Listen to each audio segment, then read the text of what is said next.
Hello my anime lovers, what's up and welcome back to my channel. आज हम देखने वाले हैं देन द देन का एपिसोड नंबर 7। तो अब बिना किसी देरी के चलते हैं सीधा वीडियो की तरफ। एपिसोड की शुरुआत बहुत ही अजीब सीन से होती है जहां पर कोई चिल्लाते हुए भाग रहा होता है। फिर हमें एक्रोबेटिक सिल्की को दिखाया जाता है जिसने आग लगने के कारण तीनों को अपने पेट से बाहर निकाल दिया था।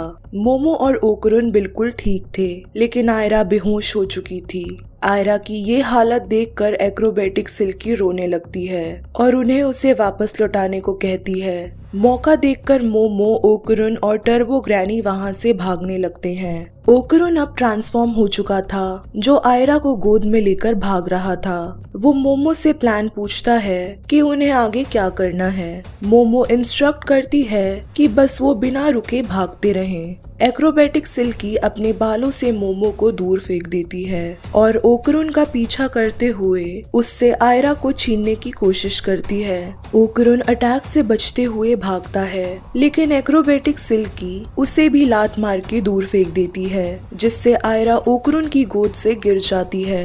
एक्रोबेटिक सिल्की कहती है कि उसने आयरा को पहले उसे मॉन्स्टर बुलाने के लिए माफ कर दिया है। अब वो चाहती है कि वो आयरा को खाके उसे हमेशा के लिए अपने साथ रख ले।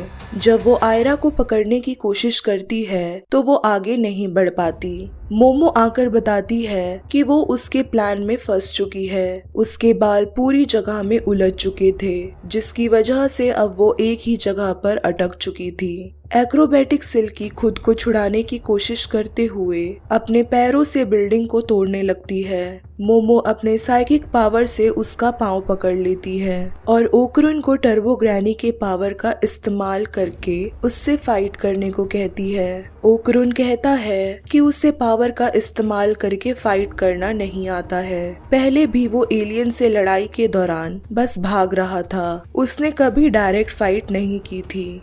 एक्रोबेटिक सिल्की अपने लंबे बालों को हाथों से ही काट लेती है ताकि वो खुद को छुड़ा सके।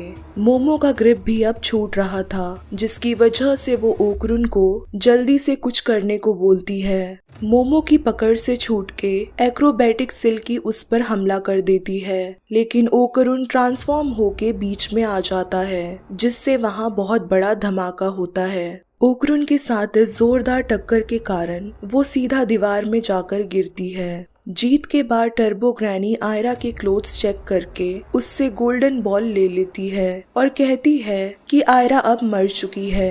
पल्स चेक करने के बाद ओकुरुन कंफर्म करता है कि टर्बो ग्रैनी बिल्कुल सही थी, आयरा सच में मर चुकी है। योकाई अगर एक नॉर्मल ह्यूमन को खा जाएगा तो उसकी मौत निश्चित है। मोमो के पास साइकिक पावर है और ओकुरुन के पास कर्स की पावर, जिसके कारण वो योकाई के खाने के बाद भी जिंदा थे।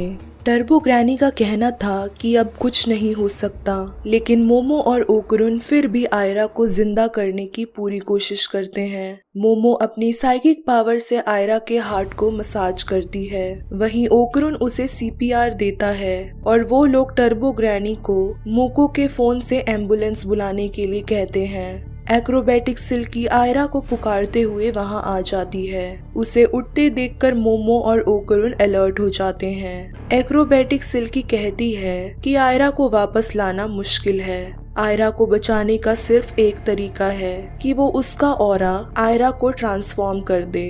मोमो एक्रोबेटिक सिल्की के इंटेंशंस को लेकर शक में होती है कि वो दोबारा आयरा को खाने की कोशिश करेगी। ये सुन के एक्रोबेटिक सिल्की अपना मुंह तोड़कर ये वचन देती है कि आयरा को वो फिर कभी नुकसान नहीं पहुंचाएगी। टर्बो ग्रैनी भी उसकी बात से एग्री करती है कि उनके पास बस यही तरीका है कि वो ऑरा को ट्रांसफॉर्म करें। उसके प्रॉमिस के बावजूद भी मोमो ओकुरुन को सतर्क रहने को कहती है कि अगर वो थोड़ी सी भी अजीब हरकत करने की कोशिश करे तो वो उसे तुरंत मार डाले। फिर मोमो अपने साइकिक पावर से एक्रोबेटिक सिल्की और आयरा के ऑरा के बीच लिंक बनाती है ताकि आयरा का ऑरा रिचार्ज हो सके। जैसे ही ये प्रोसेस शुरू होता है, मोमो को एक्रोबेटिक सिल्की की पिछली जिंदगी की झलक मिलती है जब वो जिंदा थी। एक्रोबैटिक सिल्की का जीवन बहुत मुश्किलों से भरा हुआ था। उसकी कोई खास नौकरी नहीं थी, जिसके कारण उसे अपनी जरूरतों के लिए काफी सेविंग्स करनी पड़ती थी। इतनी मुश्किलों के बाद भी वो सिर्फ इसलिए खुश रहती थी क्योंकि उसकी एक छोटी सी बच्ची थी जिससे वो बहुत ही ज्यादा प्यार करती थी। एक्रोबैटिक सिल्की बहुत अच्छा बैलेट डांस करती थी और वो चाहती थी कि उसकी बेटी भी बैलेट डांसर बने, जिसके लिए वो उसे रोज प्रैक्टिस करवाया करती थी। अपनी जरूरतों को मार के वो सैलरी में से अलग से पैसे भी सेव कर रही थी ताकि वो अपनी बेटी के लिए एक न्यू ड्रेस ले सके। दोनों एक साथ बहुत ही ज्यादा खुश थे और एक परफेक्ट हैप्पी फैमिली थे, लेकिन उनकी ये खुशी ज्यादा दिनों तक चलने नहीं वाली थी। एक दिन कुछ गुंडे उनके घर पे आकर उनसे पैसों की डिमांड करते हैं। पैसे ना होने के कारण वो उसकी बेटी को किडनैप कर लेते हैं। एक्रोबैटिक सिल्की जब उसे बचाने की कोशिश करती है तो वो गुंडे उसको बहुत मारते हैं। घर में उसे मरता हुआ छोड़कर वो बच्ची को अपने साथ ले जाते हैं। जब उसे होश आता है तो वो घर के बाहर अपनी बच्ची को ढूंढने निकल जाती है। उसकी खुद की इतनी बुरी हालत थी कि वो सड़क में गिरकर मर जाती है, लेकिन मरने के बाद भी उसकी आत्मा को शांति नहीं मिलती। एक दिन वो छोटी लड़की आयरा से मिलती है जो उसे गलती से अपनी माँ समझ लेती है। जब आयरा अपने डैड के पास वापस जाती है तो वो उसे याद दिलाते हैं कि उसकी माँ अब उनके साथ नहीं है। आयरा को देखकर एक्रोबैटिक सिल्की को लगता है कि वो पिछले जन्म में आयरा की माँ थी और वो उसे प्रोटेक्ट करने की जरूरत महसूस करती है। एक्रोबैटिक सिल्की का पास देखकर मोमो रो पड़ती है और ओकरुन को कुछ गलत होने का शक होता है, इसलिए वो एक्रोबैटिक सिल्की का सामना करने की तैयारी करता है। लेकिन मोमो ओकरुन को अटैक करने से मना करती है और बताती है कि आयरा अब बिल्कुल ठीक है। एक्रोबैटिक सिल्की आयरा से माफी मांगती है कि उसे प्रोटेक्ट करने की बजाय उसने उसे बस हर्ट किया है और वो धीरे धीरे टूटने लगती है। टर्बो ग्रैनी मोमो को बताती है कि एक्रोबैटिक सिल्की अपने ऑरा के बिना अधूरी है, जिसकी वजह से अब वो खत्म हो जाएगी। अपने रिग्रेट्स के कारण वो आफ्टर लाइफ में भी नहीं जाएगी और उसका एग्जिस्टेंस कंप्लीटली मिट जाएगा।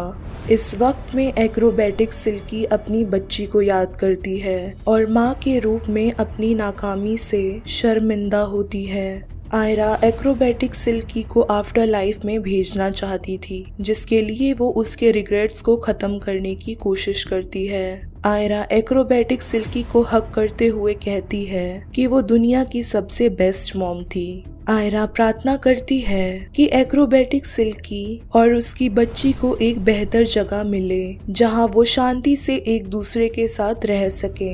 आयरा प्रॉमिस करती है कि वो एक्रोबैटिक सिल्की को हमेशा याद रखेगी।